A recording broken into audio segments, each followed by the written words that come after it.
नमस्कार दोस्तों, मेरा नाम है प्रदीप चौहान। बात समझनी है तो पूरी सुननी होगी। सच अपनी मौजूदगी का एहसास टेलीविजन में चीख चीख कर कभी नहीं कराता। वो सब्र से, साहस से, शक्ति से संघर्ष करते हुए झूठ को पराजित करता है। आज वही हुआ। ये क्यों किया गया?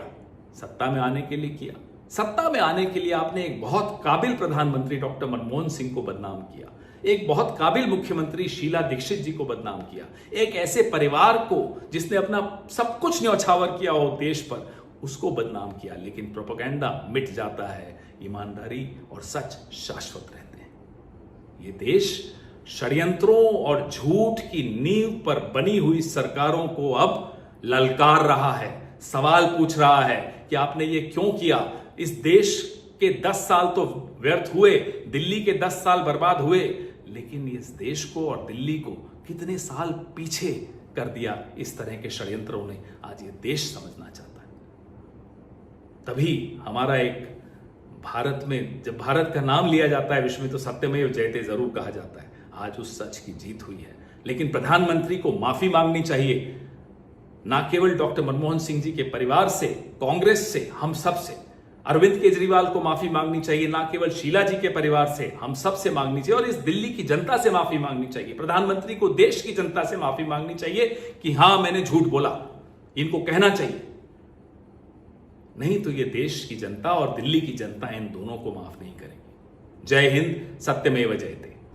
जी हाँ, पवन खेड़ा का यह बयान मैंने शुरू में ही आपको क्यों सुनाया, इसकी एक वजह है।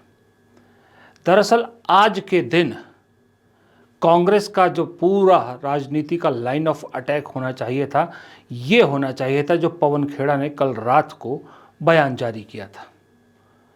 एक इतनी बड़ी घटना होती है इस देश में, कांग्रेस के लिए इतनी अच्छी खबर आती है कि CWG घोटाला, जिसको इतना बड़ा कुछ कहा गया था, उसमें क्लोजर रिपोर्ट दायर करती है ईडी, यानी कुछ नहीं निकलता। कोल स्कैम में कुछ नहीं निकला था। आज कांग्रेस को जवाब लेना चाहिए था, बीजेपी से जवाब लेना चाहिए था, मोदी जी से जवाब लेना चाहिए था, केजरीवाल से। ठीक कहा पवन खेड़ा ने कि इन दोनों को माफी मांगनी चाहिए थी। लेकिन आज के दिन कांग्रेस के कैंपेन में या कांग्रेस के जो बयानबाजी है, जो भी है, ये कहीं नहीं था, सब जगह से नदारद। बताइए, इस देश की 98% जनता को ये मालूम ही नहीं चला कि कॉमनवेल्थ घोटाला, जिसको लेके इतना बड़ा अन्ना हजारे आंदोलन हुआ, इतने बड़े केजरीवाल निकल गए, उसमें से बीजेपी सत्ता में बैठ गई, कांग्रेस सत्ता के लिए तरस रही, तब से लेके उस कॉमनवेल्थ घोटाले में कुछ भी नहीं निकला। क्लोजर रिपोर्ट दायर कर दी गई है। आज तो पूरे देश में कांग्रेस को केजरीवाल को घेरना चाहिए था, बीजेपी को घेरना चाहिए था। जिन जिन नेताओं ने उस वक्त इन दो महान शख्सियतों, शीला दीक्षित और मनमोहन सिंह, डॉक्टर मनमोहन सिंह, इन दो महान शख्सियतों को, मरहूम शख्सियतों को जिन जिन ने उस वक्त बदनाम किया था, जिन जिन ने इनके नाम पे कलंक पोतने की कोशिश की थी, उन सब से आज कांग्रेस को माफ़ी मंगवानी चाहिए थी, माफ़ी की डिमांड करनी चाहिए थी। लेकिन कहीं दिखा आपको कि कांग्रेस ऐसी कोई बात कर रही हो? 98% लोगों को आज भी यही मालूम है कि कॉमनवेल्थ घोटाला हुआ था कांग्रेस के वक्त में। लेकिन ये किसी को नहीं मालूम कि इस घोटाले में कुछ नहीं निकला, और जैसे 2G स्कैम में कुछ नहीं निकला था।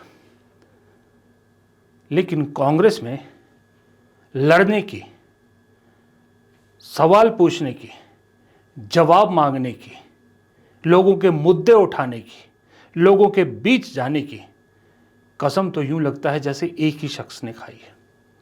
यूं लगता है कि एक ही शख्स है जिसका नाम राहुल गांधी है, जिसने पूरा बीड़ा उठाया है कांग्रेस को अपने कंधे पर ढोने में। एक बुजुर्ग सहयोगी मल्लिकार्जुन खड़गे उनके साथ है। वो बेचारे उम्र की वजह से चाहकर भी उतना साथ नहीं दे पाते।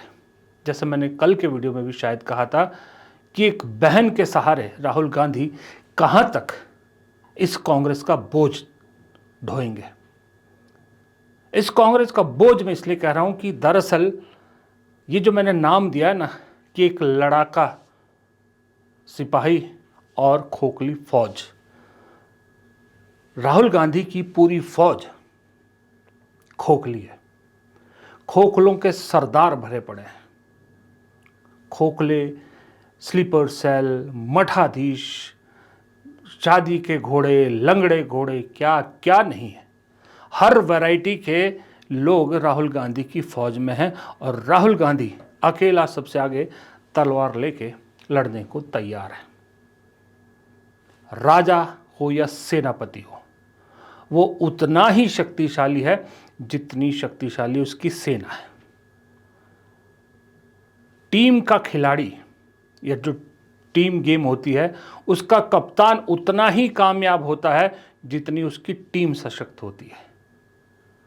आप दुनिया के बेहतरीन फुटबॉल खिलाड़ी रोनाल्डो या मेसी को नेपाल की, बांग्लादेश की, पाकिस्तान की टीम का कैप्टन बना दो तो इसका मतलब ये थोड़ी है कि अकेले रोनाल्डो आपको विश्व कप जिता देंगे।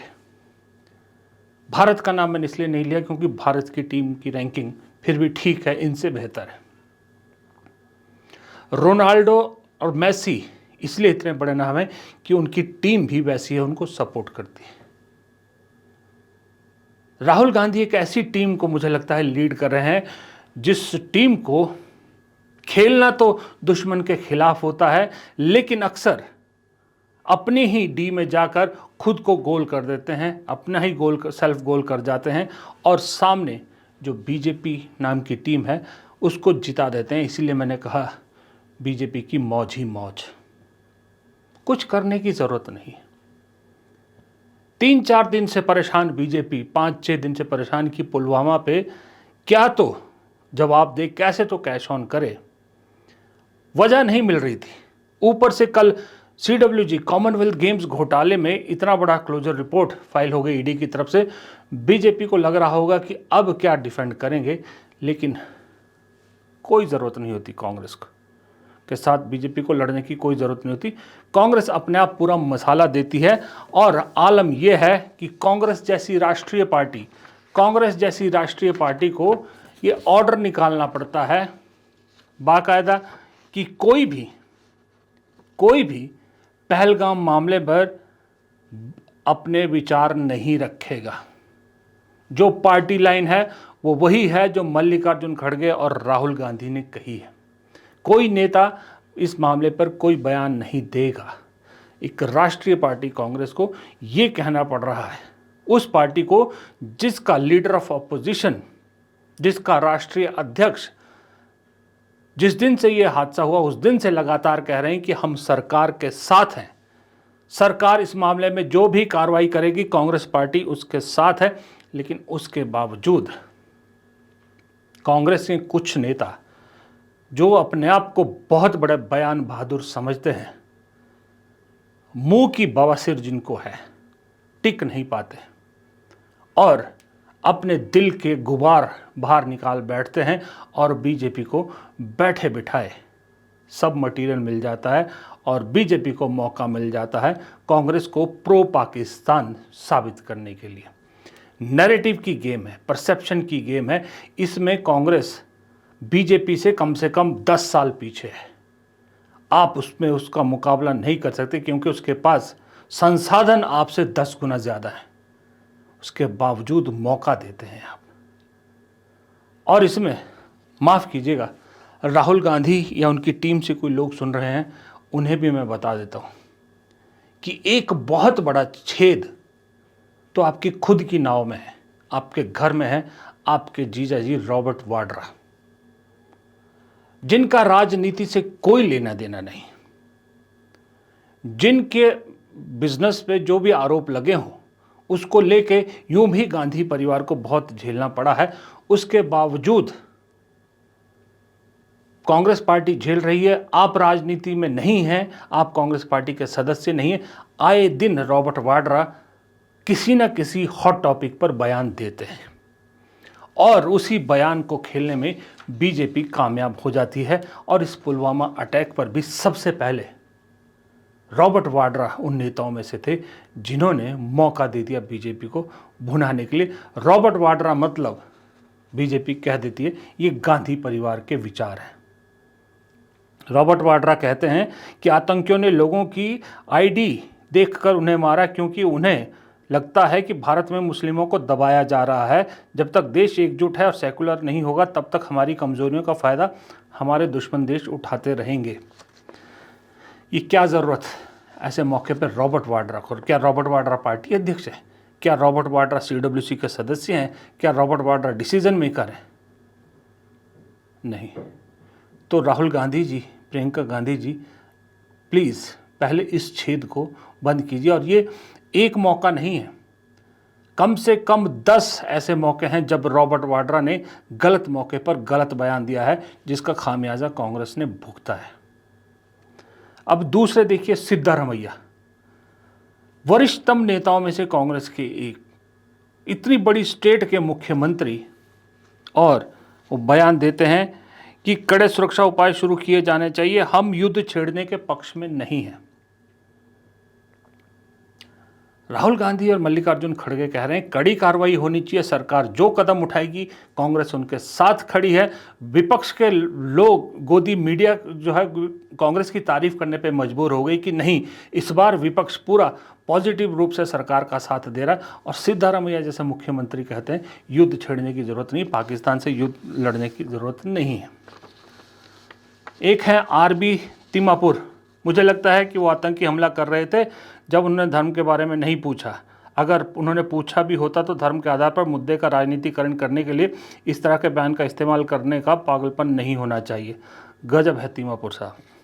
विजय वेटिटीवार, महाराष्ट्र में अभी पार्टी की लुटिया डुबोई वो काफ़ी नहीं था, जो अब इस मामले में भी कूद पड़े और कहते हैं कि उन आतंकियों के पास इतना वक्त नहीं था कि किसी के कान में जाके पूछे कि तुम हिंदू हो या मुसलमान हो।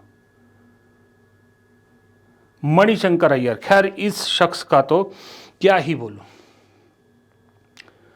मुझे लगता है कांग्रेस को वक्त आ गया है कि अब मणिशंकर अय्यर के लिए एक ऑफिशियल स्टेटमेंट निकाल दें कि मणिशंकर अय्यर को पार्टी से निष्कासित किया जाता।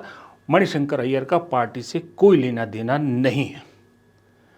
मणिशंकर अय्यर ने दरअसल, मुझे ऐसा लगता है, कांग्रेस की लुटिया डुबोने की सुपारी ले रखी है और बीजेपी को जिताने की सुपारी ले रखी है। कभी वो बीच चुनाव में मोदी को लेकर शब्द ऐसा इस्तेमाल करते हैं कि बाद में बहाना बना देते हैं, मेरी भाषा नहीं है, कि चुनाव हार जाती है कांग्रेस, गुजरात का जीता जिताया। कभी पुलवामा हमले के बाद ऐसा बयान देते हैं कि बीजेपी उसको फुल ऑन कैश करती है। अब पहलगाम के बाद भी और उससे पहले भी कई बार। एक तारिक अहमद कर्रा कहते हैं भारत को पाकिस्तान से बातचीत करनी चाहिए। ये जम्मू कश्मीर के अध्यक्ष हैं। अभी जम्मू कश्मीर चुनाव में क्या हुआ कांग्रेस का, ये देखा ना आपने, और किस तरह से फर्जी जिला अध्यक्ष इस आदमी ने पूरे जम्मू कश्मीर में भर दिए हैं। किस तरह से ऐसे लोगों को वहाँ जिला अध्यक्ष बनाया गया है जिनका कांग्रेस से कोई लेना देना तक नहीं है, दिल से तो छोड़िए क्या जुड़ेंगे वो। ऐसे फर्जी नेता प्रदेश अध्यक्ष हैं और अब ज्ञान बांट रहे हैं कि भारत को पाकिस्तान के साथ युद्ध नहीं करना चाहिए। और वहीं के जम्मू कश्मीर के सैफुद्दीन सोज रिटायर्ड है, उम्र हो गई, घर बैठे हो, राजनीति से दूर है, तो दूर रहो ना, क्या शौक है ये टीवी पे आने का। और दे दिया बयान कि पाकिस्तान की बात पे विश्वास कर लो। आप तो घर बैठे हो, राजनीति करनी नहीं है, जिनको करनी है, जो बेचारे लड़ रहे हैं, पूरे देश में यात्रा कर रहे हैं, पैदल चल रहे हैं, उनके लिए खड्डा खोद दो। और आजकल एक नए शगुफे के साथ एक नई बीमारी कांग्रेस के लिए पैदा हुई जिनका नाम शशि थरूर है। इनको भी आजकल वर्बल डायरिया बहुत ज़बरदस्त तरीके से हुआ है, कभी कुछ कहते हैं कभी कुछ कहते हैं। और इस मामले में सरकार को बचाने की कोशिश कह रहे हैं कि कोई भी देश खुफिया तंत्र जो है 100% फुल प्रूफ नहीं होता। अरे ये बात सरकार को कहने दो ना, आपको किसने जिम्मा दिया है? आप तो ये कहो कि हाँ, हम जो मेरी पार्टी का स्टैंड है मेरा भी वही स्टैंड है। आप सर्टिफिकेट देने वाले कौन है? ये सरकार अपने आप को सर्टिफिकेट दे, आप तो सवाल पूछो। और इस चक्कर में आज की डेट में उदित राज एक दिल्ली के नेता और शशि थरूर कुत्तों की तरह, कुत्ते बिल्लों की तरह आपस में लड़ रहे हैं और बीजेपी मज़े ले रही है, गोदी मीडिया मज़े ले रही है, एक दूसरे पे बयानबाजी कर रहे हैं। ये है कांग्रेस के हाल। अब मुझे ये बताइए, जिस दिन से पहलगाम में हमला हुआ, उस दिन से आज तक कितने दिन हो गए, आप खुद गिन लीजिए। राहुल गांधी के पास कम से कम 10 मौके आए ऐसे जब वो भी बहुत कुछ बोल सकते थे, बहुत कुछ बोल सकते थे, लेकिन इन इतने दिनों में एक भी शब्द राहुल गांधी ने ऐसा बोला जो कंट्रोवर्सी बन सके। हर जगह उन्होंने यही कहा है कि हम सरकार के साथ हैं, क्योंकि ये मामला देश के अंदर अंदर की राजनीति का नहीं, ये मामला पाकिस्तान से जुड़ा हुआ है। आपको राजनीति करनी है, वो जानते हैं कि इसको हम बाद में भी सवाल पूछ सकते हैं, लेकिन जब सरकार के एक्शन की बात हो तो हर एक का फर्ज है कि सरकार के साथ खड़ा हो। मल्लिकार्जुन खड़गे ने तो फिर भी राजस्थान में मोदी जी को सवाल पूछे, सर्वदलीय बैठक को लेकर सवाल पूछे, राहुल गांधी ने तो वो भी नहीं किया।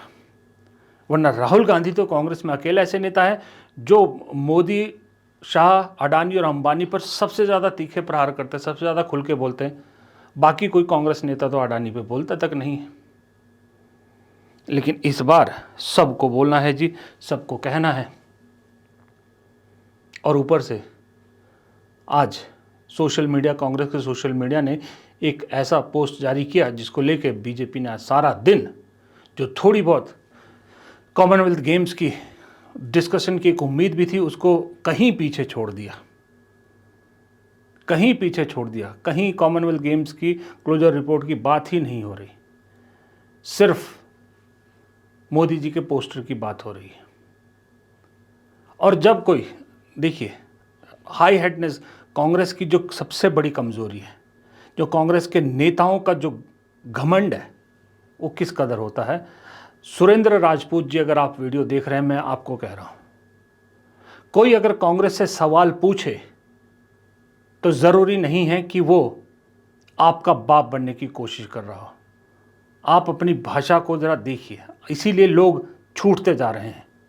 एक लुटिन मीडिया करके है, उन्होंने सवाल उठाया आज की कांग्रेस की सोशल मीडिया की पोस्ट पर कि कांग्रेस की सोशल मीडिया टीम अपनी गर्त की तरफ बढ़ चुकी है। हर मामले को फोड़ता से ट्वीट और पार्टी की फजीहत कराना सोशल मीडिया टीम के लिए नई बात नहीं है, और ये हमेशा कांग्रेस के सपोर्ट में बात करते हैं, लिखते हैं, जो भी हैं ये।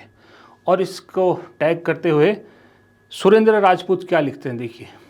सुरेंद्र राजपूत लिखते हैं, कांग्रेस के वैचारिक साथी बनिए, मतलब कह रहे हैं साथी बनिए, लेकिन कांग्रेस का बाप बनने की कोशिश मत कीजिए। ये भाषा है अपने समर्थकों को या जो मीडिया में उनको सपोर्ट करते हैं, उनके सवाल पूछने पर यह भाषा से जवाब मिलता है कांग्रेस से कि साथी तो बनिए लेकिन बाप बनने की कोशिश मत कीजिए। मतलब कांग्रेस के बाप तो यही लोग हैं, सवाल नहीं पूछ सकते आप कांग्रेस से। जब आप कांग्रेस से सवाल नहीं पूछ सकते तो फिर मोदी से सवाल पूछने की क्यों गुजारिश करते हो? वो तो सत्ता में है, उन्होंने तो उखाड़ भी लिया सब कुछ। आपने क्या उखाड़ लिया पिछले 10-11 साल में?